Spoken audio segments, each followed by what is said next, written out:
You're looking at 8 babies per day nationally will die. That's only stillbirths. When you add in neonatal deaths, the figure rises again to just under 4,500. Then we've got to include the terminations for fetal anomalies. Now this can take place up to term and does. So once you include those as well, we're looking at nearly 10,000 babies a year will die in the UK. Okay, so that's 10,000 families. Yeah, I read that one. 1 in 4. 1 in 4 pregnancies, it is thought, and actually that's a conservative figure. I had no idea. It is quite horrendous. I mean, this is from sort of knowing you're pregnant all the way through to the end, but the conservative estimate is 1 in 4. I think maybe we don't hear about a lot of the Not at all. terminations, do we? No, the no, you miscarriages, because you don't, it's and I probably think it's a bit of a contentious issue It because is. when people talk about terminations, you get the Sun headlines in the news. You know, those newspaper, a woman has 3 terminations because she can't be bothered to sort out a family planning. Actually, that isn't the case. What we're talking about is babies who've got anomalies. But actually, when we're looking at that 3,000 figure, what we're not including in those are those families who have to choose this horrible decision because mum's health is at risk. And we have this quite often at Good Hope as well, where mum will become septic and the only way to save mum is to say you're going to have to end that pregnancy.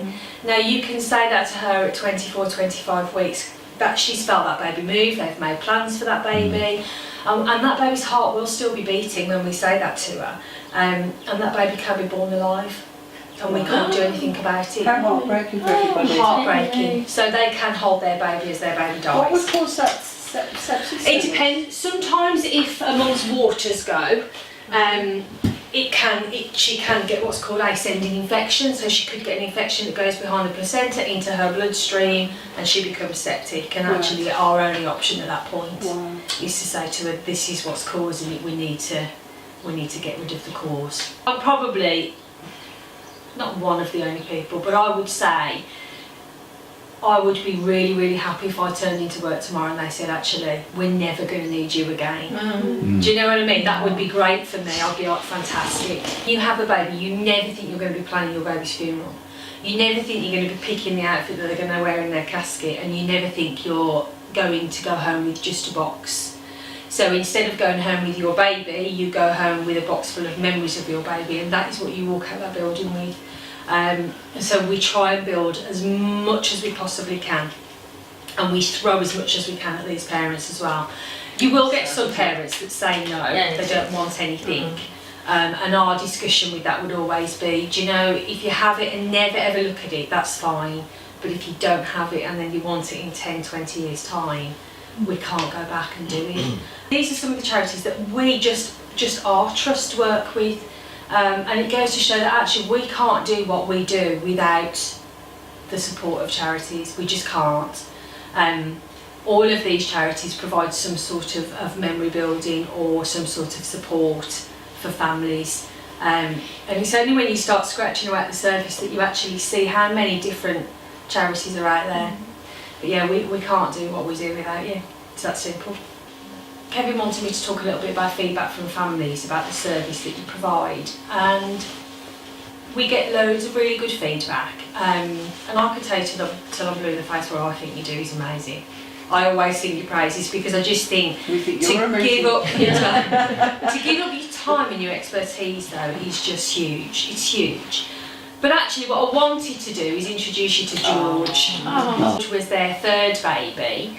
And she came over back to the UK at about 36 weeks to have George in the UK. She'd had her 2 previous daughters in Cameroon and just kind of went, not sure I want to try that again. I'll come back, which was, you know, lovely. So she booked initially under Warsaw and then decided to deliver at Good Hope, which was fine. So she came in and delivered their delightful little boy in October of 2015. Unfortunately, when George was born, it was discovered he'd got something called hydrops fetalis. Hydrops is where the body, body produces excess fluid, and that goes into all like the interstitial spaces. So in your tissue, it'll be around your heart, you have it everywhere. I think she said there was a bit of leakage Yeah. as well. Yeah. Is that why you're so heavy? Because That's it's a lot why of he's so fluid. heavy. Oh yeah, 15 pounds. I remember he was 7 quite big. He kilos. was. He was. So unfortunately, Sorry. his body couldn't cope with all that extra fluid, too much fluid, and something causes that. There's always a cause for high drops. With Georgie's case, it didn't happen until very, very late into the pregnancy, and by the time she got to us at Good Hope, nobody knew that George had grown to the size he had.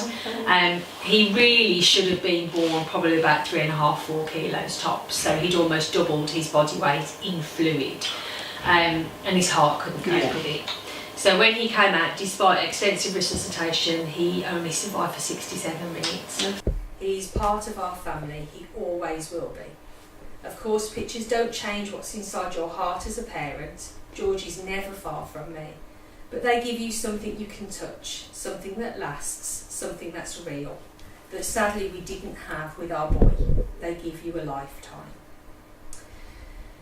Katie went on to have a little girl, Lily, who delivered in Cameroon, sadly at 25 weeks. But I think more than that, it's the care and time someone takes to understand. These pictures were all you will ever have of your child, ever. That for me is the special part. And not having anything of Lily, I feel the difference.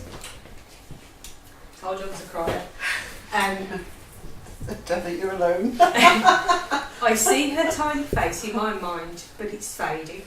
George's pictures stop his face from fading for me. And I just think that kind of says it. I can't say it any more than that. That is the impact these photos have on people. That is the difference. That is the gift that you're giving to somebody. And it can't be understated. What you do is so wonderful, and it's important, and it's priceless.